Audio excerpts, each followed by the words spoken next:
The anime begins by showing the atmosphere of a kendo sparring match between two young men, Chihiro Kamina and Kotetsu Domyoji, in a dojo that belongs to Kotetsu's father. Chihiro is Kotetsu's childhood friend and lives in the dojo with Kotetsu and his father, Rakan. They both are students at a college in Tokyo. When they arrived on campus and met one of their close friends, a young man named Ikuro Owari, suddenly a mysterious ringing sound was heard, which was very deafening and made everyone in pain, then collapsed unconscious. Surprisingly, only Chihiro was not affected by the mysterious voice. This incident occurred not only on the campus where Chihiro and his friends study, but also throughout the city of Tokyo. Not long after, a red mist that came from nowhere suddenly appeared and enveloped the people, including Chihiro, who in the end fell unconscious. The red mist not only made him lose consciousness, but also made several people disappear horribly, leaving only their clothes. Meanwhile, Chihiro, who is unconscious, dreams of being visited by a mysterious masked girl who introduces herself as Dukes. She told him about the appearance of the vermilion and the mighty power that resided in the blood. Not long after, Chihiro finally wakes up and finds himself in a campus hospital, where medical staff workers, a male physician named Enuki Akaya, and a female nurse named Kome Sakiyama, tell him that 5 months have passed. They later called the mysterious incident the Great Collapse. Enuki then asked about the dream that Chihiro had, because everyone who experienced the Great Collapse must have dreamed of something strange, one of which was to become someone else. After that, Enuki opened the window and showed the current situation of the city of Tokyo after the Great Collapse event, where the red fog was still visible covering some parts of the city. Shortly afterward, Kotetsu arrived there and seemed so relieved and happy that Chihiro had finally regained consciousness. He tells Chihiro that everyone who collapsed because of the mysterious incident regains consciousness in at least a few weeks, unlike him who slept for 5 whole months.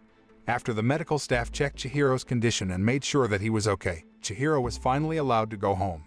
However, just after being discharged from the hospital, he was visited by a man named Isshin Kakihara and a woman named Tsubasa Tachikaze, who are freelance journalists. They wanted to write an article about Chihiro as the only person who slept for 5 months after experiencing the Great Collapse. Chihiro and Kakihara apparently already knew each other, because Kakihara used to be a journalist who covered an incident that happened to Chihiro 13 years ago, and thought that the Great Collapse might have something to do with it. On the way home, Kotetsu tells Chihiro that the residents have returned to normal life after the Great Collapse, although parts of Tokyo that are still shrouded in red fog can't be entered by anyone. Chihiro fell back asleep and dreamed that he was standing in a pool of blood. In his dream, Chihiro saw the dojo belonging to Kotetsu's father had been destroyed and Rakan had also died. Not long after, Chihiro and Kotetsu finally arrived at the gate of the dojo, where they were surprised by the same mysterious ringing sound which turned out to be from the snap of a young man's finger not far from them. When Chihiro looked at the boy, he saw the figure of a girl next to the boy. After that, there was a huge explosion that destroyed part of the dojo, and suddenly, a 4-armed troll monster appeared, which was none other than Kotetsu's father, Rakan. The monster then attacked Chihiro repeatedly. Seeing this, Kotetsu then threw a piece of wood at Chihiro so that it could be used as a weapon. However, he didn't have the heart to attack the monster. When the monster stabbed Chihiro with his sword until he was bleeding profusely, suddenly he could awaken a mysterious power, heroic blood, and his eyes turned red. Chihiro's heroic blood forms into a spiked blood armament, allowing him to easily kill the monster. When Chihiro's body returned to normal, he realized that his dream had come true. Chihiro immediately became shocked and felt very guilty for what he had done to Rakan. But then, a girl named Eiko Morizono, who watched from the sidelines, arrives to use her abilities to put Chihiro to sleep. On the other hand, Kotetsu, who witnessed his father turning into a monster, demanded an explanation from Eiko. However, before she could explain anything to him, suddenly a police car siren sounded, so she chose to remain silent. A policewoman named Marie Kurokami arrives at the scene and begins questioning the people there, including Eiko and Kotetsu. Not wanting to report that his father had turned into a monster, Kotetsu told Marie that his father had disappeared. Marie then informs them about a rumor concerning numerous people becoming the red mist after vanishing. There are also reports of humans turning into monstrous beasts, though it may be an urban legend. After Marie and the police left, Kotetsu again demanded an explanation from Eiko about his father. She reveals that Rakan has been turned into a monster by the man who creates a mysterious ringing sound from the snap of his fingers, who turns out to be Jun Aoi. Not long after, Chihiro finally came to his senses, and still looked so shocked by everything that had happened, including the fact that he had killed Rakan.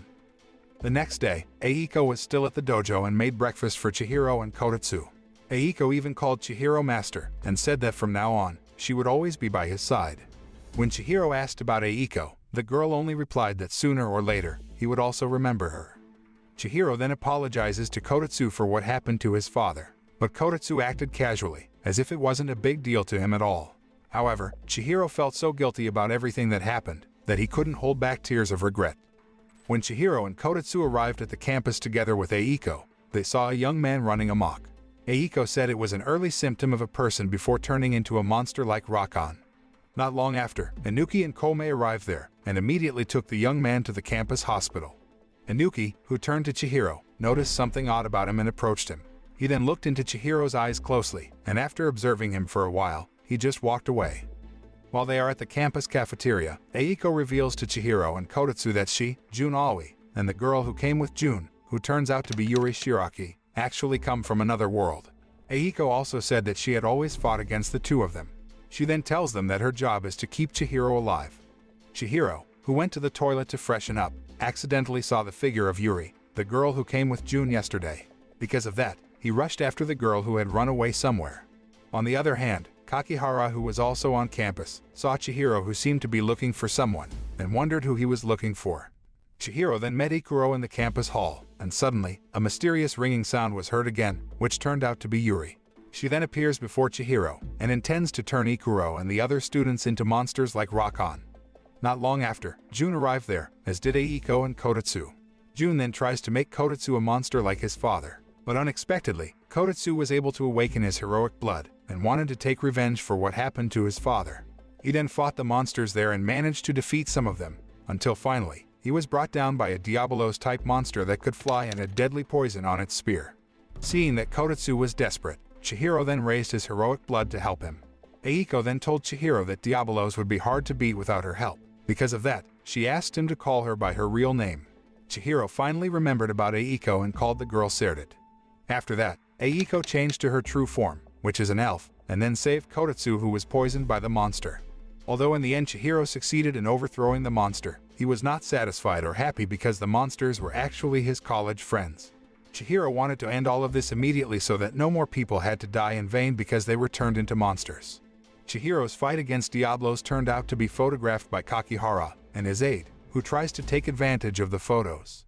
Not long after, Jun and Yuri arrived there with some Diabolos, where Jun then increased the strength of the Diabolos so they wouldn't be easily defeated. However, Chihiro instead lost consciousness, which then increased his strength so that his energy beam was so powerful, it made Tsubasa become affected and would turn into a monster. Kakihara, who panicked because he didn't know what to do to help Tsubasa, was then approached by a girl named Shoko Hanashima, who told him that Kakihara had to resurrect his heroic blood. After he finally managed to resurrect his heroic blood, he suddenly remembered something and said Ero's name. At the same time, Tsubasa changes to be like Eiko, because she also comes from another world and her real name is Ero. With her strength, Tsubasa managed to defeat the Diabolos monster. After all the monsters were defeated, Chihiro intended to attack Jun, but Yuri immediately protected him, and the two of them decided to leave. After the fight, Shoko then went to Chihiro to turn him back to normal, and was about to say something to him. However, Kakihara, who was still irritated because he thought that Chihiro was going to turn his female aide into a monster, then grabbed him by the collar, intending to hit him. However, they are surprised by Kotetsu, who informs them that Ikuro has turned into a half-monster, half-human. Shortly afterward, Enuki and Komei arrived there and rushed Ikuro to the campus hospital. Shoko then invites Chihiro, Kotetsu, and Kakihara to the Malthus church, where the girl says that the three of them are heroic lineages because they can awaken the power of heroic blood. Shoko then brought the three of them together with the Malthus church leader, who was none other than Dukes, a mysterious masked girl who appeared in Chihiro's dream some time ago. Dukes tells them that 40 years from now, the world they now live in will be destroyed, and after that, a new world will be created. When the world's destruction finally arrives, Lord Vermilion will appear and build a new world filled with hope. No one knows yet who the Lord Vermilion will be, but according to legend, the Lord Vermilion would be born from one of the current heroic lineages. However, there is another possibility where Lord Vermilion might not be able to be reborn, which if that were to happen, then the world would be controlled by the chaos, which would cause a lot of chaos in the new world, resulting in suffering and catastrophe. Jun and Yuri are part of the chaos, and they are called Agents of Chaos. Agents of Chaos are usually tasked with summoning monsters from other worlds to cause chaos in this world. And Tokyo is the connecting gate between this world and the world of monsters. Because of that, Dukes suggested that the city of Tokyo be destroyed so that the agents of chaos could not bring in monsters. However, it is of course not as easy as it sounds. They then return to the campus hospital, where Eiko and Tsubasa have changed back to their human form. Eiko then reveals that she and Tsubasa are actually magical creatures in charge of protecting the heroic lineages. Chihiro then visits Ikuro, who is lying in a coma, and his condition still hasn't changed, which is half monster and half human. Seeing him like that, Chihiro feels very responsible and decides to destroy the barriers that surround the city of Tokyo, so that the connecting gate can no longer be used by agents of chaos, which according to Dukes' advice, can end all the chaos that occurred. However, Shoko warns him that if all the barriers are destroyed, it is very likely that the connecting gates will also be destroyed, as well as the city of Tokyo and everyone who lives there. Even though it was a very difficult decision, Chihiro still had to do it in order to save the world. Together with Kotetsu, Shoko, Enuki, and Kome, who are also heroic lineages, Chihiro begins to destroy the barriers one by one.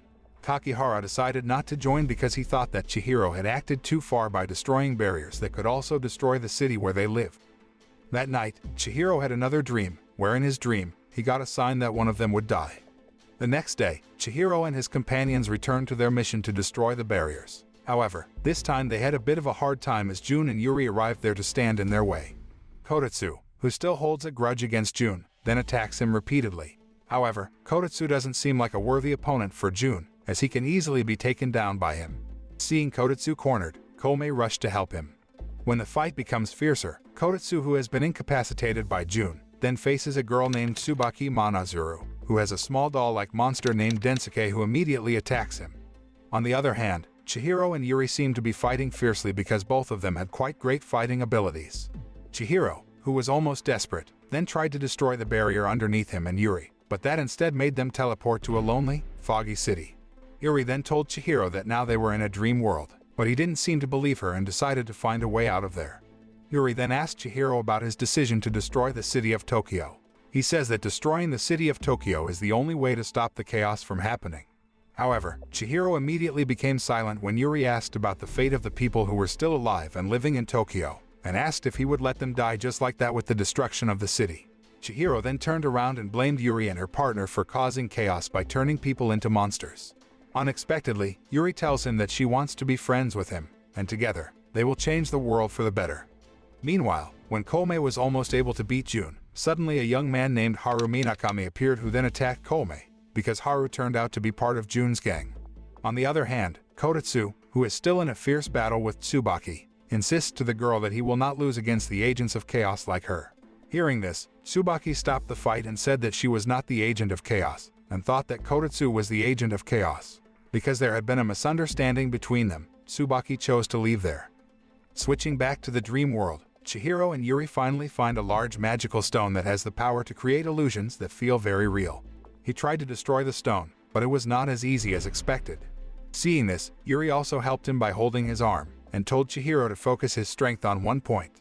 Chihiro finally managed to break through the barrier of the magical stone and destroy the stone, until they managed to return to the real world. Afterward, Chihiro recalls childhood memories of being with Yuri. Before leaving, Yuri states that it was all because of his mother. Chihiro then helps Kome, who has to face Jun and Haru alone. However, Chihiro finally persuaded Kome to back off, as he felt that something was wrong with their mission of destroying the barriers. Arriving at Malthus Church, Kotetsu then tells about Tsubaki, the girl he met while fighting Jun. Shoko, who heard this, told Kotetsu and the others that the girl was a member of an ancient organization called the Guardian State, whose job was to protect Japan from the chaos attack. Kakihara then arrived there, but he was suspected of being a spy, because according to Chihiro, the agents of chaos had found out about their mission to destroy the barriers, and no one else knew about it but them. However, Kakihara denied the accusations, despite the fact that he was not involved in the mission. Chihiro then meets Enuki and tells about Yuri's words telling him that all this happened because of a mistake made by his mother. Surprisingly, Chihiro can't remember clearly about his past. In fact, he couldn't even remember his mother's face. Kakihara, who was secretly eavesdropping on their conversation and learned of the events that happened to Chihiro 13 years ago, was finally willing to tell about Chihiro's past and also about his mother. Kakihara then told that Chihiro's mother, Mitsuki Kamina, caused an explosion at the Aval Science Foundation research facility 13 years ago. The nature of the research never went public, and Mitsuki went missing. However, Kakihara also accuses Chihiro of killing his parents, stating that Chihiro stabbed his father to help him remember how he killed his mother. After visiting the campus hospital, Chihiro and Kotetsu are stopped by Marie and Tsubaki, confirmed members of the Guardian State. Marie then told them about a recent murder incident, which supposedly was committed by a wild animal. Marie turns out to suspect Jun as the mastermind behind the murder. Hearing this, Kotetsu, who still holds a grudge against Jun, then volunteered to help them find Jun's whereabouts. However, after several days of searching, the three of them had yet to find Jun's whereabouts. Meanwhile, Chihiro had another dream, and in his dream, it was clear that Enuki would die next. Chihiro then rushed to contact Koumei to confirm the whereabouts of Enuki, but as it turned out, he wasn't at the campus hospital, and Koumei couldn't find him anywhere. Not only that, she also found that one of the windows in Enuki's room had just broken. On the other hand, Tsubaki, who was doing a search in a narrow alley, was suddenly attacked by a terrible monster. She immediately became desperate, but Kotetsu got there just in time and saved her, but the monster apparently managed to escape from them. Turning back to Chihiro, who was looking for Enuki's whereabouts, he suddenly stopped somewhere when he saw Yuri, who was comforting several children. Yuri looks very gentle and affectionate, so the children around her seem so happy and laughing happily. The scene then switches and shows a group of men ordered by Jun to kill someone. One of the men then went to buy food, while the other waited somewhere. However, once the man who bought the food arrived at the place where the members of his group had gathered, how shocked he was to find out that they had all been killed. From one of the dead man's cell phones, it was known that Jun had ordered them to kill Enuki, who was none other than a bloodthirsty monster who had committed a series of murders. Jun turned out to have ordered many people, including members of his motorcycle gang under him, to find Enuki's whereabouts. Meanwhile, Chihiro, who returned to continue his search, called Koumei and asked her to contact their other friends to help find Enuki's whereabouts. The next day, Enuki, who was somewhere, seemed to feel a terrible pain in his chest. Not long after, a mob of motorcycle gang members who are Jun's subordinates managed to find his whereabouts and immediately detained him until Jun arrived there. But at the same time, Chihiro also arrived and tried to get Enuki out of there. Seeing Chihiro, the motorcycle gang members surrounded him, not realizing that Enuki was turning into a monster. Not wanting to hurt Chihiro, Enuki then threw himself into the river. Chihiro then returned to the Malthus church and found out that the one who had betrayed them all along was Enuki. Kakihara apparently has conducted an investigation and found the fact that Enuki and Jun were raised together in the same orphanage and share a close brother-like relationship. The orphanage they grew up in turned out to be the same orphanage as Yuri, whom Chihiro saw playing with the children from the orphanage. Kakihara also revealed that the orphanage is managed by the Avil Science Foundation. Hearing this, Shoko then told him that the Avil Science Foundation was the mastermind behind the chaos. Kakihara then showed a photo of Yuri with an old man, who was none other than the founder of Avil, who is also Yuri's father. Koumei, who turned out to have known about Enuki's condition, then told Chihiro that Enuki did that because he wanted to protect the orphanage children, because the location of the orphanage was near one of the barriers. All this time, Koumei chose to keep it a secret because she understood the feelings of Enuki, who wanted to protect his home and also the orphanage where the orphans lived. Unexpectedly, Koumei was also from the orphanage. She also said that in the past, the orphanage had carried out illegal experiments by turning some orphans into monsters like Enuki. That night, Jun manages to find Enuki's whereabouts and asks Enuki to come with him because he will try to find a way to heal him. However, he refuses and instead asks Jun to kill him. Not long after, Chihiro arrived there just as Enuki finally turned completely into a monster and attacked Chihiro and Jun, who were there. Unexpectedly, Jun helps Chihiro deal with Enuki, who is starting to get out of control. However, Chihiro again lost consciousness and awakened an even more powerful force, capable of even destroying the city of Tokyo if he put all his strength into a blind attack. Realizing the great danger that would threaten the safety of many people, Enuki changed his form into half-human, half-monster and then hit Chihiro until he was thrown far enough, and then chased after him. Jun, who saw this, then chased after the two of them, and was very surprised to find out that Enuki was trying to absorb Chihiro's power to restore his consciousness so he wouldn't destroy the entire city with his tremendous power. Jun tried to help, but was blocked by the barrier that enveloped Chihiro and Enuki's bodies. Knowing that he would soon die, Enuki then advised Jun so that he would not give up on what he had been fighting for all this time. Unable to withstand Chihiro's strength any longer, Enuki's body finally exploded. Sometime later, Shoko is seen meeting Dukes to inform her of the death of the heroic lineages, which started with Enuki. Dukes responded casually, saying that the heroic lineages were destined to destroy each other, so that only one person would be left who would become the Crimson King. Hearing this, Shoko has ambitions to become the Crimson King. Elsewhere, the founder of Avil, who is also Yuri's father, Grumman, gathers agents of chaos and announces that their experiment to destroy the world is almost over. Hearing that, Jun suggested that they should eliminate all the heroic lineages since they could thwart the experiment. Jun, who holds a grudge against Chihiro for killing Enuki, then makes Chihiro his main target. Jun then forbids Yuri to participate in his mission to destroy Chihiro, because Jun doesn't want Yuri's feelings for Chihiro to get in the way of their mission. However, unbeknownst to Jun, Yuri found out about Chihiro's habit of often coming to a place when he was burdened with many things that bothered his mind. Because of that, Yuri also met him who was in that place. Chihiro told Yuri that that place somehow calmed him down. She then gave a drink to him while saying that the drink might not be as good as his mother's. Hearing this, Chihiro again asked about the words Yuri had said at their last meeting. Yuri then told about Mitsuki's past, Chihiro's mother who turned out to be a scientist who conducted an experiment with her father. However, the experiment failed, and instead made Mitsuki thrown into another world, while her father lost an arm. The experiment was apparently carried out in the house where they are currently. At that time, Chihiro and Yuri, who were still children, saw a big explosion caused by an experiment carried out by their parents. After that incident, Chihiro got memory loss and didn't remember Yuri as his childhood friend at all. On the other hand, the explosion turned out to bring a big change in Grumman, because according to Yuri, her father turned evil and had ambitions to destroy the world. Yuri, who loved her father very much, was forced to obey his every wish, and blamed Chihiro's mother for what happened to her father. After engaging in a brief conversation with Yuri, Chihiro said goodbye and returned to the Malthus church, where he then had a vision that Kotetsu would die next. Knowing that his best friend would die, Chihiro rushed to find his whereabouts. Meanwhile, it turns out that Kotetsu is being invited for a walk by Tsubaki. Unable to find him, Chihiro then returned to meet Yuri, who was still in the house. He then told his dreams that had always come true lately, as if they were destined. However, she thinks that he has the power to change that destiny, as long as he is determined to save his friends. Not long after, Chihiro received a call from Kotetsu asking for help. After they finally met, it turned out that Kotetsu asked him to pay for his shopping, because he and Tsubaki forgot to bring their wallets. On the other hand, Jun and Haru, who had been following Kotetsu and Tsubaki, immediately took action when they saw Chihiro's arrival. Jun then kidnaps Kotetsu right in front of Chihiro, while Haru is in charge of distracting Tsubaki. Seeing his best friend being taken away, Chihiro did not stay silent, and immediately chased Jun, who brought Kotetsu into the forest. Arriving there, Chihiro is very surprised to learn that Jun hung Kotetsu's body the same way he had seen in his dream. Jun said that he would kill Kotetsu if Chihiro dared to fight him, but unexpectedly, Yuri arrived there and then saved Kotetsu.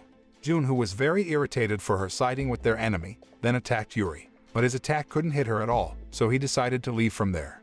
Jun then came to Haru, who was almost killed in the fight against Tsubaki, and saved him, then left. Meanwhile, Yuri tells Chihiro that she has decided that she will help him and his friends, and doesn't care about whatever she will face, including her father and the chaos. Hearing this, he then invited her to join his group at Malthus Church.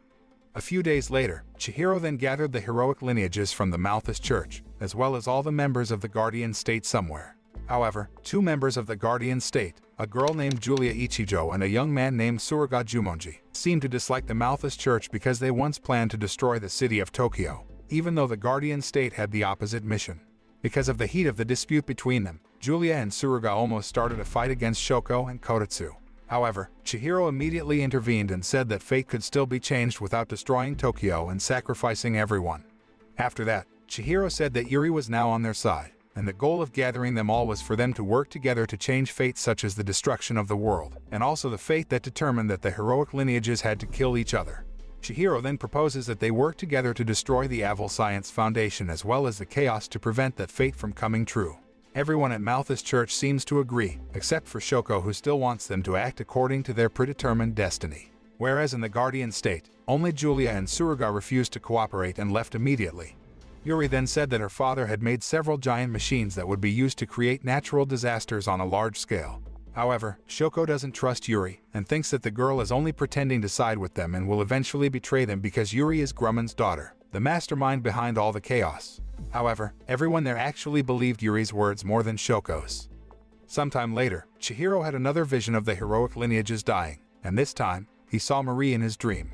On the other hand, it turns out that Marie is infiltrating one of the secret facilities belonging to the Avil Science Foundation to confirm Yuri's words about her father's plans. There, Marie, who had just discovered an artificial barrier created by Avil, was suddenly attacked by a male agent of chaos named Kaboragi Kark, who has a female magical creature named Amadeus. With the power of Amadeus, Kaburagi managed to corner Marie and seriously injure her. Elsewhere, Chihiro and the others are trying to find Marie's whereabouts. Everyone looked worried, especially Kakihara, who was close friends with her. Kakihara even told Chihiro that he would blame him completely if something bad happened to Marie. Not long after, Marie, who was seriously injured, appeared there and immediately collapsed in Kakihara's arms. She then handed him her cell phone and whispered something to Kakihara, before she finally breathed her last. Seeing her death, Shoko even said that Marie deserved to die because she believed Yuri's words more. Not long after, Grumman arrived there accompanied by Jun and Haru. He told them that Yuri had done a great job revealing about the machine. Grumman's words seemed to imply that Yuri was deliberately siding with Chihiro and the others to frame them. Since everyone is now blaming her, Yuri also has no choice but to return to her father. After that incident, Chihiro had a vision of Kakihara's death which might happen in the near future. He then apologized to all members of the Guardian State for Marie's death, and handed over the crystal created from the fragments of Marie's body after she died. However, they refused. Julia and Tsuruga even openly said that they no longer wanted to deal with Chihiro. Not only Julia and Tsuruga, Kakihara and Shoko also blamed Chihiro for everything that happened. Meanwhile, at one of Avil's secret facilities, Grumman and his men gather some people and turn them all into monsters. Kakihara, who opened Marie's cell phone, discovered several locations of Avil's secret facilities and intended to investigate there, hoping to avenge Marie's death. Chihiro, who had a vision that Kakihara was going to die, then quietly followed him, although in the end, he was caught by Kakihara. Chihiro said that he didn't hate Kakihara at all, even though he continued to suspect and blame him. Chihiro also told him that he continued to follow Kakihara because he wanted to prevent his fateful death. Elsewhere, Kotetsu turns out to be secretly asking Tsubaki to help Chihiro, who wants to prevent Kakihara's death. Knowing that Chihiro was still following him, Kakihara then met him and took him to the park to discuss something. Accompanied by Tsubasa, the two of them then went to one of Avil's secret facilities which Marie visited before her death.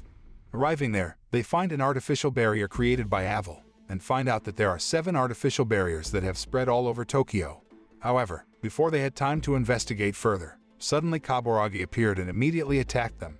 With his strength, Kaburagi managed to bind Chihiro before he could awaken his heroic blood. However, when Amadeus is about to kill Chihiro, to his surprise, Kakihara protects Chihiro instead. Amadeus did not remain silent, and launched an attack again. But this time, it was thwarted by Tsubasa, who had turned into Ero.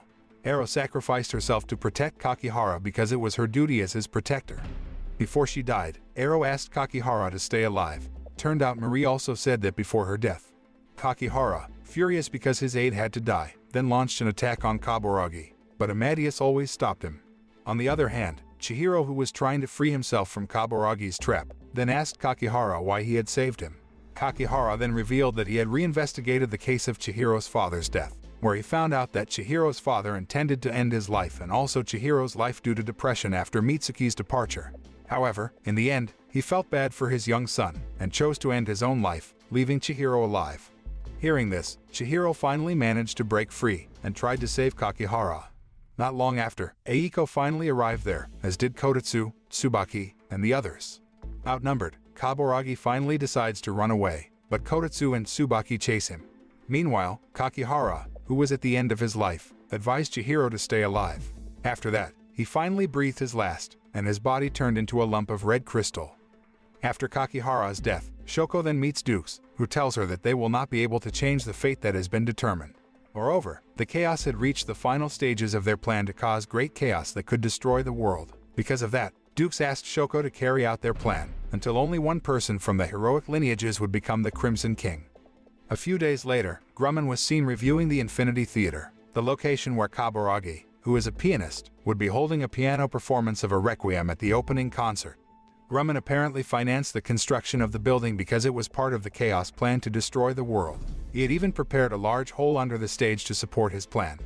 Elsewhere, Tsubaki invites a member of the Guardian State, a girl named Akira, to help Chihiro and Kotetsu continue the investigation conducted by Kakihara regarding the location of the artificial barriers scattered throughout the city.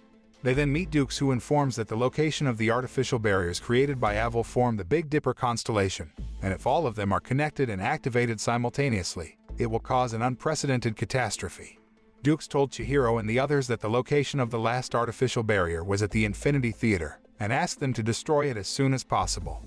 Meanwhile, Grumman assigns Jun to defend the first 6 artificial barriers over trying to kill Chihiro. This upsets Jun, while Haru begs Yuri to lure Chihiro out of hiding so Jun can finish him off. Haru gives Tsubaki a concert flyer, which Chihiro and the Malthus church members deduce that is how the second great collapse will happen. Chihiro believes that since specific sounds will turn humans into gates, Kaburagi needs to be defeated before he has the chance to perform. When the day of the show arrives, Haru then meets Jun, who is carrying out his duties to guard the 6 artificial barriers.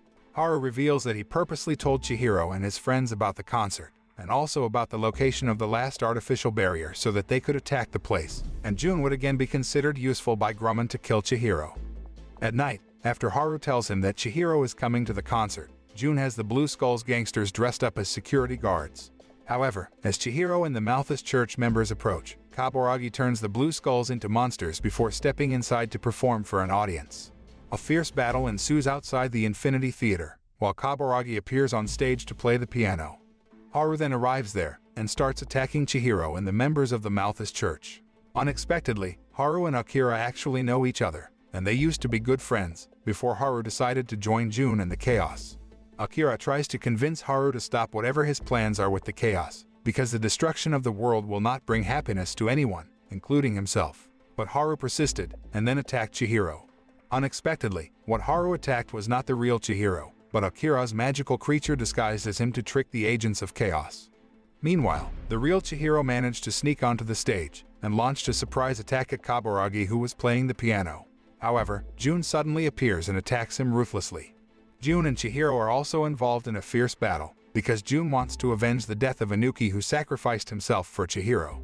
But, despite being stabbed by Jun, Chihiro honors Enuki's dying wish and smashes Jun's blood armament. At the same time, Kaburagi's Requiem absorbs the audience into red mist produced by the keystone and turning them into a giant monster. Unexpectedly, instead of helping Jun kill Chihiro, Kaburagi stabbed Jun, killing him, because he wanted to kill Chihiro with his own hands. Haru, who saw Jun's corpse turned into a crystal as red as blood, suddenly became angry because he was a special person to him. Haru then tries to avenge Jun's death, but is blocked by Akira because it is too dangerous to attack Kaburagi alone. When Kaburagi was about to attack Haru, Akira protected him, even though she had to sacrifice herself to keep Haru alive. But in the end, the two friends were defeated by Kaburagi. Seeing Jun's death, as well as the people around him who have been turned into monsters, Chihiro becomes very angry and increases his strength, forcing Kaburagi and his giant monsters to fight outside the Infinity Theater building. With his current strength, Chihiro could easily fend off the giant monster's attacks and launch an even more terrifying counterattack. After overthrowing the giant monster, he then tried to attack Kaburagi. However, Kaburagi immediately escaped because he wanted to see the new world that Chihiro would create. Hearing this, Chihiro then asked about the meaning of Kaburagi's words, where he finally revealed that Chihiro was the Crimson King. On the other hand, Shoko destroys the keystone in Infinity Theater, while Yuri looks happy because Chihiro and his friends managed to thwart her father's plan, and the second great collapse has been averted. Though Grumman is distraught that all that he worked for is destroyed, he asks for his artificial human creation, Shiyu, for help. Shiyu is an artificial female human created by using Mitsuki and Grumman's DNA, making her a substitute for Mitsuki. She is extremely intelligent with an air of quiet smugness. Afterward, Grumman declares that the battle for humanity's fate begins now. Elsewhere, Kaburagi meets Yuri and lies to her by saying that Chihiro is the one who killed Jun and Haru, as well as all the audience who came to watch the concert, convincing Grumman to believe this worst-case scenario came true and leaving Yuri in shock. After they finally returned to the Malthus church, Shoko also met Dukes and told her that she was the one who had destroyed the keystone. However, everyone praises Chihiro for the tremendous power he has, which then makes Chihiro the Crimson King. Hearing this, Shoko, who was jealous because everyone was lauding Chihiro as the Crimson King, then told everyone that Chihiro was not because the Crimson King would only appear after only one of the heroic lineages remained. Shoko then told them that she was the only candidate for the Crimson King. Later at the campus hospital, Haru and Akira are both alive, thanks to Shrouded's healing ability, though Kotetsu remarks that Shoko was heartless for leaving Haru and Akira for dead just to destroy the seventh keystone for her own purpose. Meanwhile, Chiyu, who has rarely been seen, turns out to be conducting a special experiment, where she then takes Grumman to a secret facility with the shape of a house that Grumman and Mitsuki used to conduct experiments several years ago. Chiyu then tells Grumman that she has found a way to open a connecting gate to another world using the energy of the remaining 6 keystones. She explains to him that if they can absorb the ley line energy in the remaining 6 keystones, then they can forcibly open the connecting gate to another world, although doing so could cause the city of Tokyo to be swallowed up into another world as well. Hearing this, Grumman became very happy, because he finally had the opportunity to go to another world and find Mitsuki. Unexpectedly, he turns out to be in love with Chihiro's mother when they work together on an experiment to create a gateway to another world. However, after their experiment failed and Mitsuki was thrown into another world, Grumman was devastated and couldn't let her go. Because of that, he tried to do everything he could to create a gateway to another world to find Mitsuki's whereabouts, even though it had to cost a lot of innocent people. He seemed to have lost his mind due to his excessive love for Mitsuki. Grumman, who strongly yearns to meet Mitsuki in the other world, tells Chiyu to begin preparations. Meanwhile elsewhere, Shoko, filled with malice in her heart, has ambitions to become the Crimson King, and decides to kill Chihiro and the others so that she can become the only heroic lineages alive and in the end be crowned the Crimson King. However, suddenly Kaburagi appears there to kill her and burn the Malthus church. The next day, Chihiro and the others find a red crystal supposedly from Shoko's body, which indicates that she has been killed by agents of chaos. Not long after, Dukes arrives there and informs them that Avil and the Chaos have continued their plan to destroy the world by forcibly opening the connecting gate to another world, which will cause the world they live in now to be swallowed up into it.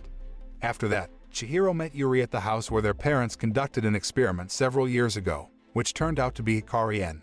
Even though Yuri was shocked when Kaburagi told him that Chihiro had killed Jun and Haru, as well as all the spectators there, she didn't necessarily believe Kaburagi's words and assumed that Chihiro was still like the Chihiro she used to know, who was kind and determined to save them all. But as it turned out, Chihiro didn't deny all of that, and told Yuri that he was forced to kill the audience because Kaburagi had turned them into monsters. Chihiro then tells that it was Kaburagi who killed Jun, and that Haru is actually still alive, and his condition is recovering.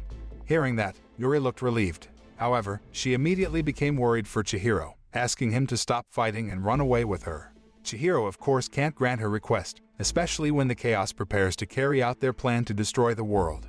Chihiro told Yuri that he would not give up so easily and would fight them because he was determined to save the world and everyone else. Unexpectedly, Yuri was already influenced by her father, who said that Chihiro would be destroyed if he continued to use his power to fight the Chaos. Yuri, who had been consumed by her father's incitement, then tried to attack Chihiro, but it was immediately noticed by Shrouded, who happened to be nearby, and immediately repelled Yuri's attack. Shrouded then told Yuri that she would kill her, because since Yuri's presence, Chihiro had often ignored her. Even though all this time, it was Shrouded who had always protected Chihiro, and was willing to do anything for him. Yuri, who was cornered, finally resurrected her heroic blood, and was forced to kill Shrouded right in front of Chihiro, and then rushed away from there because she deeply regretted her actions. Meanwhile, Chiyu begins the process of absorbing the ley line energy, collapsing the Avil Science Foundation headquarters while all the keystones rise to the sky. Seeing that Tokyo was about to be destroyed, Chihiro immediately gathered with Kotetsu, Kome, and Tsubaki, and they rushed to the Avil Science Foundation headquarters to stop Chiyu and Grumman's plan to force open the connecting gate to another world. However, they were soon blocked by Kaburagi, who had the ambition to kill them all. Chihiro then asked Kotetsu and the others to hurry to the Avil Science Foundation headquarters, while he would fight against Kaburagi. To deal with Chihiro, Kaburagi then turns the residents of Tokyo into a giant monster named Jormungandr. Chihiro, who had awakened his heroic blood, tried to slash the monster's body, but he had trouble even scratching it. Chihiro then tried to stab the monster in the stomach, but due to his carelessness, he was instead hit by a Amadeus attack, which plummets him to the ground. While unconscious, Chihiro is shown by Dukes that he was previously killed 4 times, which were being slashed by Jun, stabbed by Enuki, strangled by Kakihara, and ending his life with Yuri. Dukes explains that Chihiro's dreams are actually his memories from alternate timelines, serving as warnings to keep him from making the same mistakes. Though she is not certain as to how Chihiro is able to start over a new play each time, she wonders if he can change the script this time. Elsewhere, Kotetsu, Tsubaki, and Kome, who were about to head to the Avil Science Foundation headquarters, were confronted by a herd of Diabolo's monsters. Kotetsu and Tsubaki then ask Kome to hurry away to stop Chiyu's plans, while the two of them will face a swarm of Diabolo's monsters. In the midst of the fight, Kotetsu took the time to express his love for Tsubaki, because he thought that this might be the last chance for them before the world was destroyed or one of them died in the fight. Meanwhile, Chiyu gets into an argument with Grumman, and berates him for manipulating the women in his life.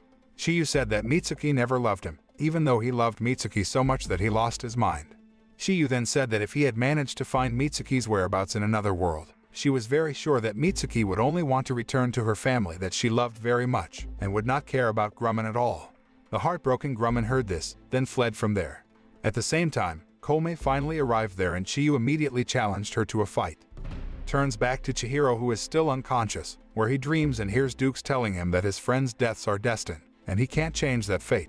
Not long after, Chihiro's father and his friends who had died seem to have risen again and asked Chihiro to stay alive. Hearing the support from those closest to him, he finally got up and made Dukes wonder if this time he could change the fate that had been determined. Chihiro, who got back up, managed to kill Jormungandr and Amadeus with just one attack.